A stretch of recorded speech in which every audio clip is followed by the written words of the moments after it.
All right, hello. Welcome back, everybody. Today we're going to look at another AFL video in prep for the AFL season 2024. Australian footy is back. So we're going to take a look at a video that was actually recently posted. Kind of piqued my interest. It's how the AFL fixture is built. So that's essentially going to be, my guess is like the season, like how they do their matchups, the playoffs, that kind of stuff. And so I think I might learn a thing or two on this. So this is why it kind of intrigued me. Anything I can learn a little bit more about it, I'm interested. So it's a 10-minute video. I'm kind of surprised. So we'll see how detailed and how convoluted it is. But if you end up liking the video, like the video, consider subscribing and turn on that bell notification. You can stay tuned on when we post more videos. If you want to see us react to these things live, consider following us on Kick. This is where we kind of do our live reactions because YouTube is a stinker about that kind of stuff. But yeah, let's just jump right into it. We're going to learn about how the AFL, Australian Football League, about how the fixture is built. So let's get right into it. All right. No more time wasted. We're going to learn a thing or two here.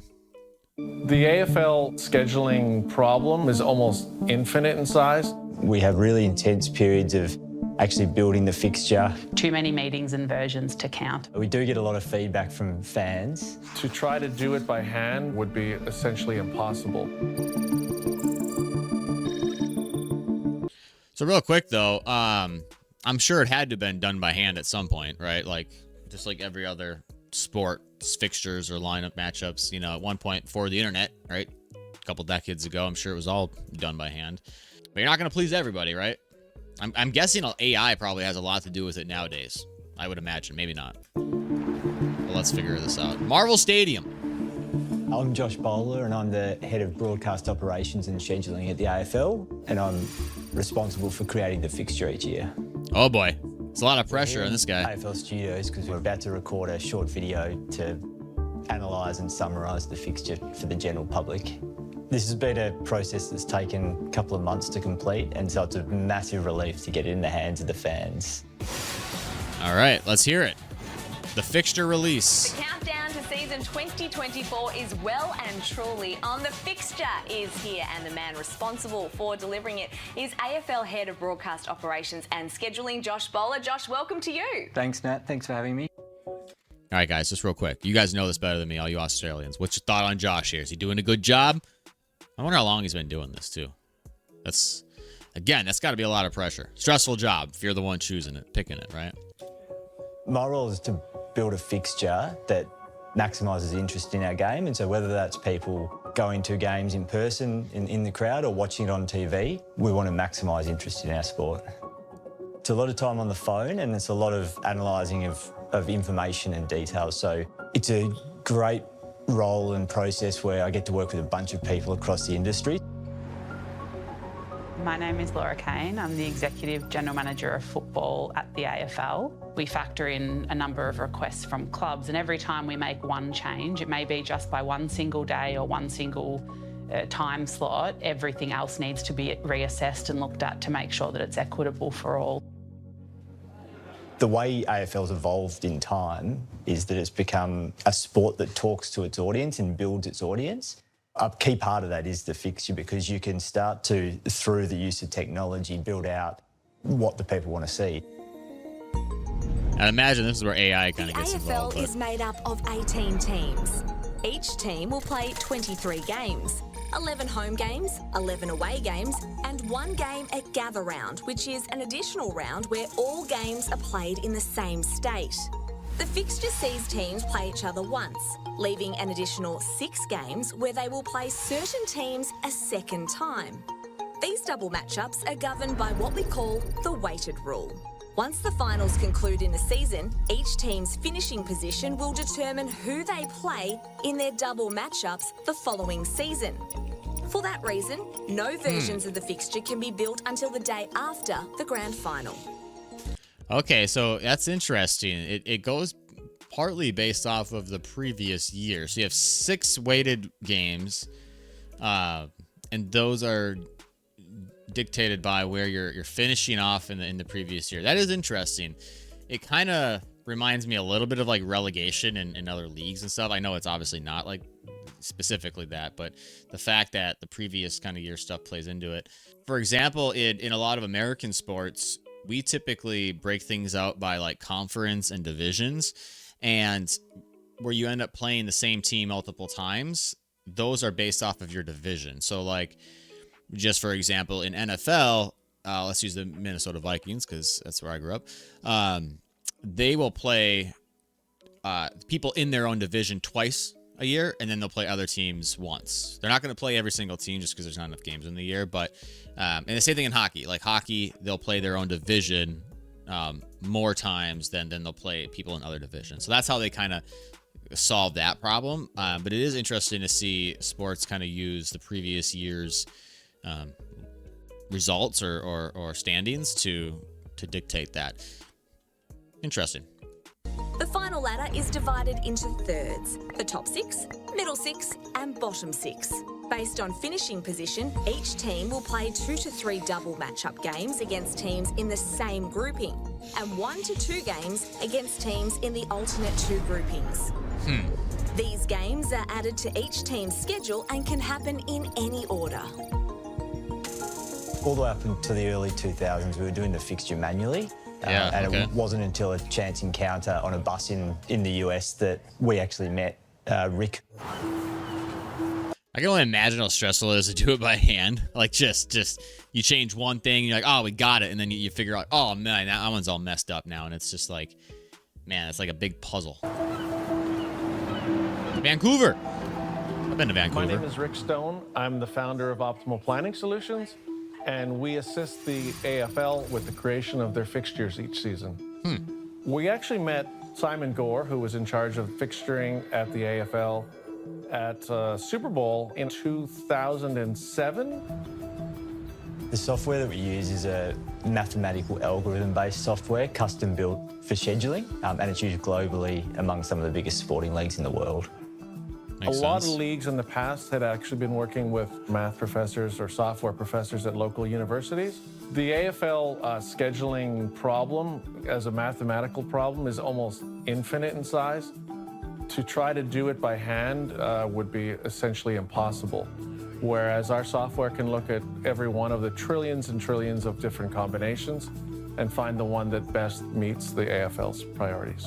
The way this It's a pretty good sales pitch from the guy. You know, I'm sure that's what he walks into the boardroom with. You know, he's selling me on it. software works, it's essentially millions of different mathematical equations. There's equations built in there for home and away patterns. There's equations built in for preferential television broadcasts, opponent spacing, travel. Imagine a world where any team can play on any given day at any venue against any opponent. What the software will do is basically run every single possible variation of that scenario and come up with the best version.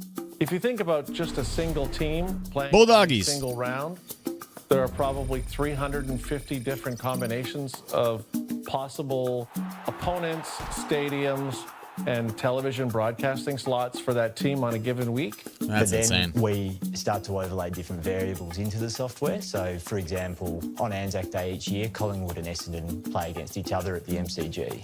That means all the other teams in that round can't play against those two teams. And it'll also impact when they play the week after and where they play the week before. And then you've automatically got less variations of the fixture that the software can build.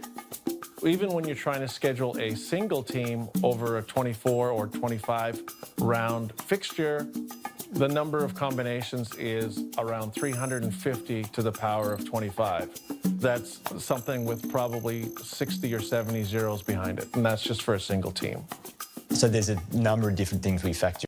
The nice thing is computers are extremely good at solving those things. I mean, that's the whole point of computers. I mean, they're really good at dealing with large data sets and figuring out those kinds of things efficiently and quickly. So I would imagine, and you guys can give me your opinion, all of you, people who you older folks, I guess anybody over the age of 30, you probably remember the AFL before the internet. What were the fixtures like then compared to now? I mean, is it that much better because of the internet or because of computing and things like that? I am curious because it does seem in the AFL that there are more parameters. just given how they're describing it. I could be wrong. I don't know. I would imagine with American sports too, that they're fighting over certain TV slots and things like that. Just when they're bringing up the fact that they're also limiting factors, like what was it, Essendon and Collingwood playing the Anzac every year. That's going to obviously limit the number of possibilities for everything else. But yeah, it's crazy to see what technology can do nowadays. I am curious your guys' thoughts on the old way, right, when it was all done by hand, compared to now. Let me know. Into the fixture build, everything from travel, so where teams travel to and how many times they travel. Each club plays 11 home and 11 away games, and a certain amount of games at a venue. Days break between games. A club can't play off a 4-day break. The quality of matches on our big time slots across the year, so Anzac Day and King's Birthday, that will remain the same matchup year in, year out. We want each club to ideally have a maximum of 2 home games every 3 weeks and 2 away games every 3 weeks to make sure their home games are spread across the season. That can't always happen, but we'll try to guard against that as much as possible.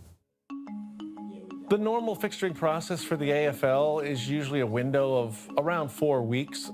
So with Melbourne 19 hours ahead of Vancouver where Rick is, it creates a genuinely 24-hour workflow for us where we need to keep the fixture and the versions rolling over an ongoing period to make sure we hit our deadlines. Yeah, that is crazy to think that they're partnering with a company that's in Vancouver. And if you guys don't know, Vancouver is on Pacific time here. I'm in Central time, so they're actually 2 hours behind me.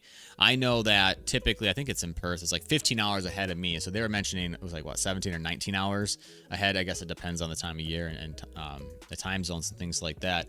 But I just know from doing YouTube stuff with Australian sports, it's a real pain in the ass, right? Everything's at 2 a.m. It's the time difference makes it really tough to do certain things. I can only imagine trying to run a professional sporting league like the AFL, where this time of year we have 4 weeks to get this probably arguably one of the most important things done. That's the fixture. You're working with a company like, halfway across the world. Oh, that's definitely got to throw a wrench in things. It works really well that the time zones are actually a little spaced out because maybe not. Both work. Maybe it does. Efficiently, We're good. do our own parts when the other one is resting.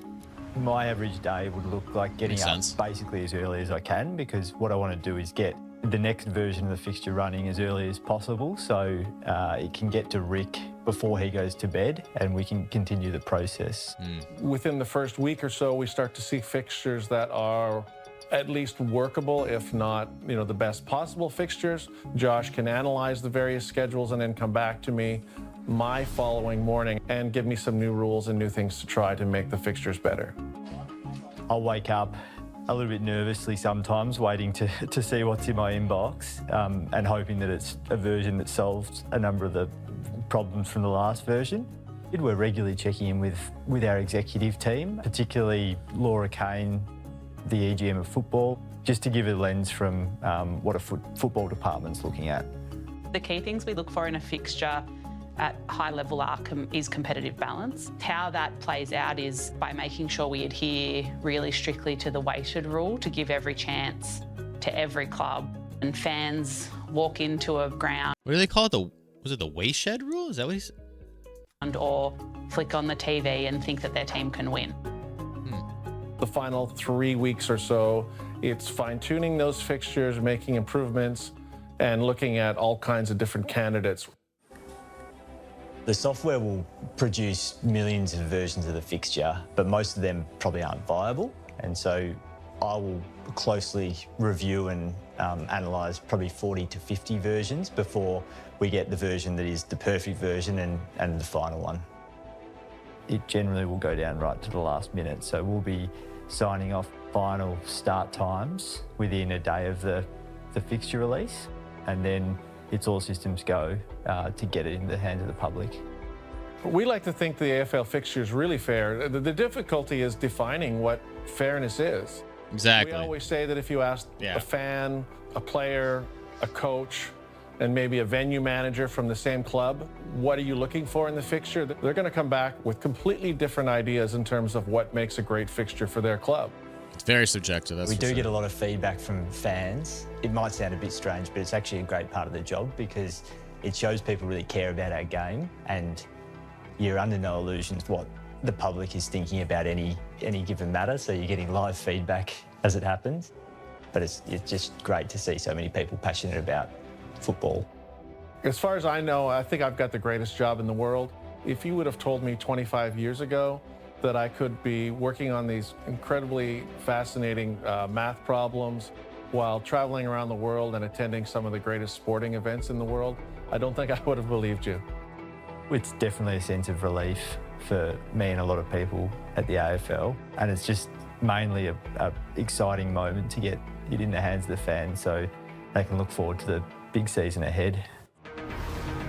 Huh. All right. I like it. That was interesting. We'll say I definitely learned a thing or two there. I wish they would have talked a little bit more, and I understand probably why they wouldn't, about the software itself. You know, I'm sure they don't want to give away their secrets or anything at all on that, because there's a lot of money. I am imagining they are charging the AFL a lot of money to do this.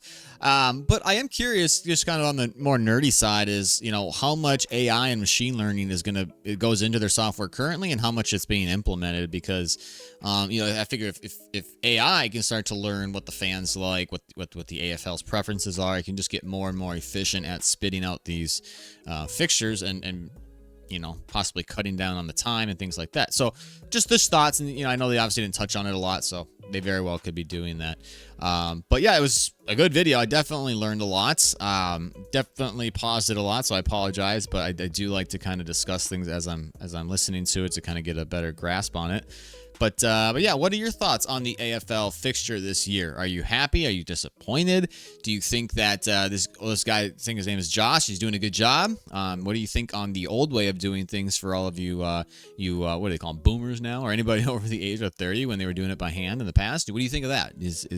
Was it just terrible before and now it's amazing? Or let me know in the comments down below. But either way, thank you for watching. If you ended up liking the video, like the video. Consider subscribing, turn that bell notification on. You can see when we post more. And if you want to see us react to these videos live, consider following us on Kick. That's where we do these live streams. So we're doing it right now. So we'll chat with you later. Peace, love, cheers.